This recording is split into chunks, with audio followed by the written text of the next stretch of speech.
Sarah didn't grow up wondering where love came from. It was always there, woven into every corner of her childhood. Her parents gave her everything, not just wealth, but presence. Laughter echoed in the halls. Prayer filled the rooms. No one was sick. No one was sad. She had a kind of life that made pain feel like a faraway myth. She didn't understand struggle because she never had to. Her father, a respected businessman, handled life like a king, and her mother, soft-spoken and God-fearing, created warmth that made the world outside feel irrelevant. They weren't perfect, but to Sarah they were everything. She never imagined a version of life without them. Their home was the kind children dream of. Birthdays weren't just celebrated, they were cherished. Christmases felt sacred, not just because of the gifts, but because of the closeness. The garden outside bloomed every season, and inside that house, so did Sarah. Safe, unshaken, loved. She thought this was how life would always be. But that's the trap, isn't it? When we assume that what we love is permanent, when we believe that just because something feels stable, it cannot break. Sarah never saw the storm building. She didn't see the warning signs. There weren't any. It just happened. One morning, her father kissed her on the forehead like he always did and left for work. That night, he didn't return. A sudden heart attack. Gone without a goodbye. The man who was her anchor, her foundation, her protection, vanished. Just like that. Grief doesn't knock. It barges in and breaks things. Sarah stood in a black dress too big for her frame, holding her mother's trembling hand at her father's funeral. She hadn't cried yet. She couldn't. She was still waiting to wake up. She kept thinking maybe they'd made a mistake. Maybe he'd walk through the door and call her by her nickname like he always did. But the silence that followed the funeral was louder than any scream. Her mother tried to stay strong. She prayed harder, smiled less. But Sarah saw the cracks forming. She'd wake at night and hear her mother weeping in the kitchen, whispering to God, whispering to a husband who would never answer back. The warmth that once wrapped their home had turned cold. The garden didn't bloom the same. Even the walls seemed like they were grieving. Bills started stacking. Calls came from people they once celebrated with, now asking for money back. Sarah's mother took cleaning jobs, selling jewelry quietly, always pretending it was just for now. But Sarah knew. The light in her mother's eyes was dimming. She was fighting too many battles alone. 2 years. That's how long her mother held on. 2 years of tears hidden behind brave smiles. Then one morning, Sarah found her in bed, still and peaceful. The weight of grief had finally claimed her too. And just like that, Sarah lost both anchors. No more prayers over breakfast, no more warmth, just silence, and a world that kept moving without her. Sarah was 18 when she buried her mother, but something inside her had already died months earlier. She didn't just lose her parents, she lost the version of herself that believed God heard her. That version vanished in the quiet after the funeral, replaced by someone who wasn't sure if heaven was still listening. After the funeral, Sarah walked out of the cemetery with no one beside her. No arm around her shoulder, no car waiting, just the sound of gravel under her feet and a hollow ache in her chest. The same friends who filled their house with laughter now avoided her. Grief, it seemed, made people uncomfortable, and poverty made them disappear. With no money left and no one to fight for her, Sarah had to leave college. Her dreams, once printed neatly in planners and pinned on her wall, faded into survival. The home she grew up in, the one filled with birthdays and blessings, was repossessed. Strangers carried out boxes of everything that reminded her of her parents, the scent of her mother's scarves, her father's books. Gone, all of it. Sarah tried reaching out. She messaged old friends, she called distant relatives, she even knocked on doors she was once welcomed through. But everyone had moved on. Some avoided her. Others offered vague prayers and excuses. Not one invited her in. What hurt the most wasn't the rejection, it was the silence. She wasn't just grieving anymore, she was invisible. She wandered through the city, sleeping in places no one would choose, park benches, shelter floors, abandoned buildings that reeked of mold and memories. She wrapped herself in old jackets and held on to what little faith she had left. At night, she still whispered prayers, but they were different now, shorter, colder, sometimes angry, sometimes silent, and always unanswered. There were days she didn't speak at all, not out of choice, but because no one spoke to her. The same girl who once hosted parties in her garden now stood outside restaurants asking for leftovers. She didn't want pity. She just didn't want to die. Sarah never imagined her prayers could turn into accusations. But when you're starving and forgotten, your words change. They lose their politeness. They become raw. She didn't ask God for a miracle anymore. She just asked why. Why he let her suffer, why he stayed silent, why he watched everything she loved fall apart and did nothing. She sat one night outside a closed cafe, her back pressed against the wall, raindrops falling steadily. Her clothes were soaked, her stomach empty, her faith barely alive. She whispered, "Are you even real?" The silence that followed wasn't new, but this time it felt like confirmation. Like maybe God had stopped listening or never listened at all. Then came a sliver of mercy. A small coffee shop hired her as a cleaner. No promises, just a few hours a day. But for Sarah, it meant the difference between freezing or sleeping indoors. She swept floors, scrubbed toilets, washed dishes. She didn't complain. She had nothing left to protect. Dignity, pride, those had been stripped long ago. Each day, she saw the same old man sit quietly in the corner, sipping his tea, always alone. He wore the same coat, read the same newspaper. He never said much, but his eyes were kind. Kindness felt foreign to Sarah, so she kept her distance. People had been kind before, until they vanished. She had no idea that man would change her life, not with money, not with promises, but with something she hadn't known in years, care that came without condition, and it all started with a lost wallet. It happened so quickly. Sarah had just finished cleaning when she saw it, a worn leather wallet sitting alone on the seat Mr. Willow always used. She froze. Her hands shook as she picked it up. She opened it, not to steal, but to find an address. Still, the thought crossed her mind. That wallet could buy her meals for a week, maybe a room for the night. No one would know. No one cared anyway, right? But something inside her wouldn't let her do it. Maybe it was her mother's voice. Maybe it was the remnants of faith buried under all the hurt. She found an ID card, then an address, and she walked for hours, just to return it. No bus fare, no excuses, just a sense that doing the right thing still mattered, even if no one else saw it. When Mr. Willow opened the door, surprise flickered across his face, followed by relief. He thanked her softly, then reached for his wallet and offered her a reward.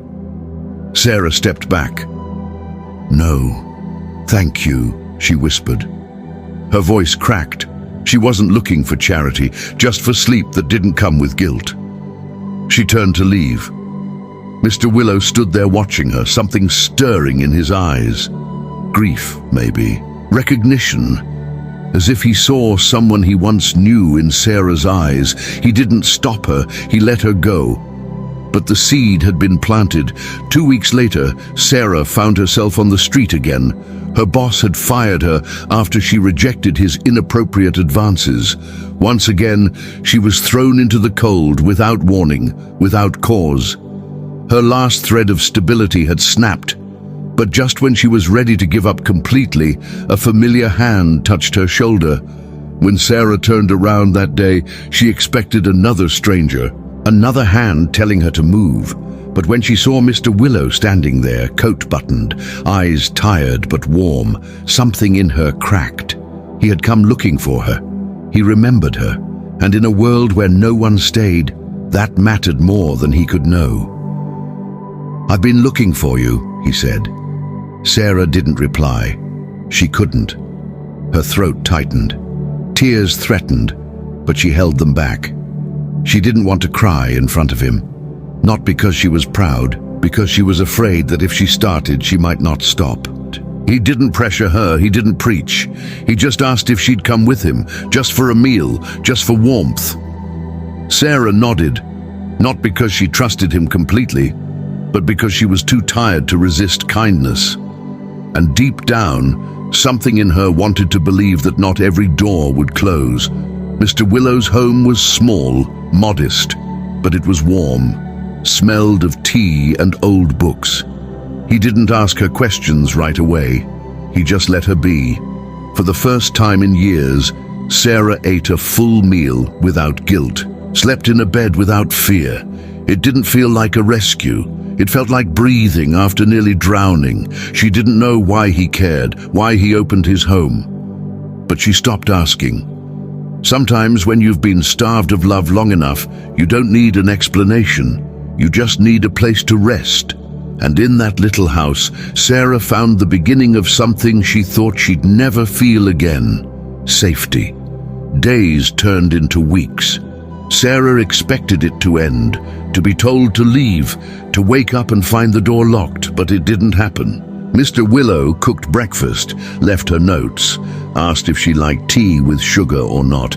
He didn't treat her like a guest. He treated her like family.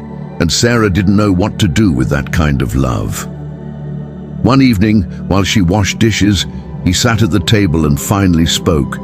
"You remind me of my daughter," he said quietly. "She passed not long ago. Cancer, quick, cruel." Sarah stood frozen, the plate still in her hand.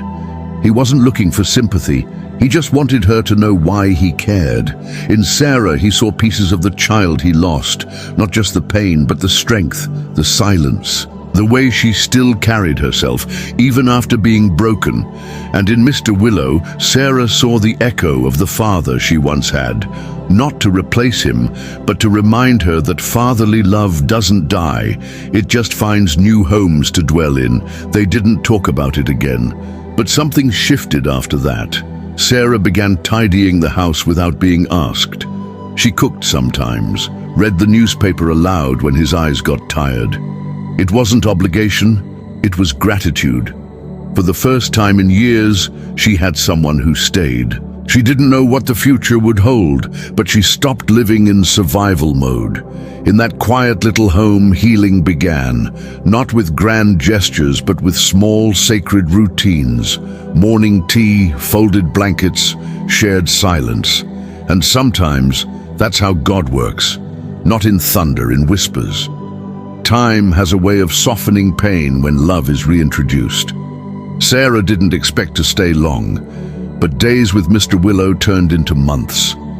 And slowly, she became more than a guest. She became a reason. He started calling her kiddo. She started checking in on him more than he asked.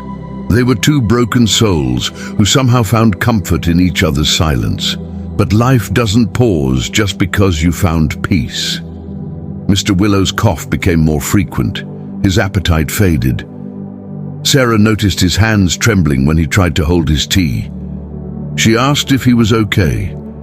He smiled and said, "I've been better, but I'm better with you here." That's when she knew he'd been holding something in. He finally told her about the cancer, quietly, without fear. "I don't have much time," he said, "but I'm not afraid to go. I just didn't want to go alone." Sarah didn't cry in front of him. She nodded and said, "You won't," and she kept her promise. In his final weeks, she became his strength. She cooked, she cleaned, she stayed up at night when he couldn't sleep. She held his hand when the pain got worse. She whispered prayers, ones she had forgotten how to say, not because she was sure God would answer, but because love made her try again. And then, one morning, Mr. Willow didn't wake up. The room was still, peaceful, as if heaven had come gently. Sarah sat beside him for hours, holding his hand. He had given her shelter, dignity, a place to heal. And in return, she gave him something just as rare, someone to love him until the very end. The funeral was small, just a few neighbors, a quiet service, no long speeches, no grand eulogies. But Sarah stood by his side until the very last moment. She wasn't crying out loud. Her grief had matured into something deeper, quieter. She had already said goodbye days ago in 100 little ways. She didn't know Mr. Willow had left her anything. She assumed his home would go to someone else, maybe a relative, maybe the state, But then came the letter, handwritten, signed in ink that had started to fade. It simply read, "Everything I have is yours now. You brought peace into my last days. That's worth more than any money." She held the paper in her trembling hands. Her breath caught in her throat. For a moment she thought it was a mistake, but it wasn't. Mr. Willow had left her the house, the money, his estate, all of it. No strings, no conditions, just grace, pure and undeserved. Sarah didn't celebrate. She sat in silence for hours. This wasn't just a blessing, it was a message. After everything she had lost, someone had still chosen her. She had been seen, trusted, loved, not because she asked, but because she stayed kind. When life gave her nothing, she still gave back. And in that moment, she didn't just feel relief. She felt something she hadn't felt in years, covered by something greater than money, greater than circumstance. It felt like God, silent for so long, had finally answered in a whisper, "I never left." Sarah didn't rush to change the house. She left Mr. Willow's things where they were, at least for a while. She wasn't clinging to the past. She was honoring it. Every photo frame, every book on the shelf, every worn-out coat. It all reminded her of what love looked like when it didn't have to announce itself. She started fixing small things, a leaky tap, a broken hinge. She cleaned the windows and planted flowers outside, flowers her mother used to love. It wasn't about making the house new. It was about making it hers while keeping it his. A gentle balance between memory and new beginnings. For the first time in years, Sarah cooked because she wanted to. She played soft music while folding laundry. She prayed, not with desperation, but with sincerity. The house felt warm, not from the heater, but from something else. Peace, unforced, undeserved, but undeniably present. Neighbors started noticing. Some offered to help.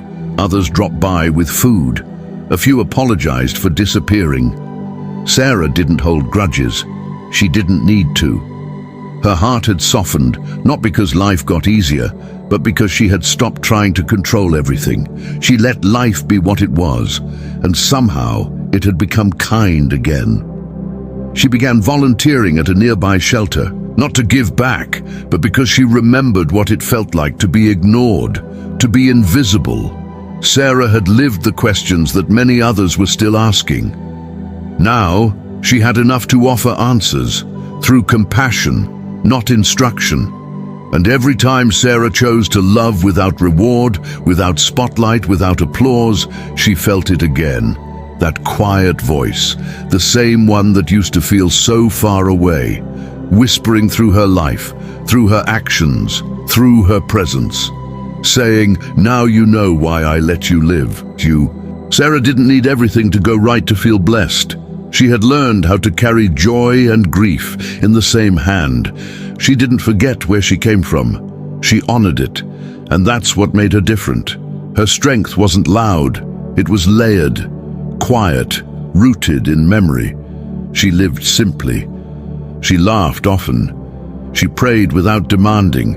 She didn't chase validation. She didn't need to. Her life was proof that you don't have to be famous to be faithful. She wasn't trying to impress anyone. She just wanted to live in a way that made heaven proud. People often saw her life and assumed she had always been lucky. They didn't see the nights she cried herself to sleep. They didn't know what it cost to become this calm. But Sarah never felt the need to explain. Her peace wasn't up for debate. It had been paid for, in pain, in patience, in persistence. Her children grew up watching a mother who didn't panic when life got hard, who didn't collapse under pressure, who loved without limits. And though they didn't know every detail of her past, they knew this: their home was built on something unshakable. Sarah didn't talk about legacy, she lived it. In the meals she made, in the hands she held, in the quiet prayers she whispered at night.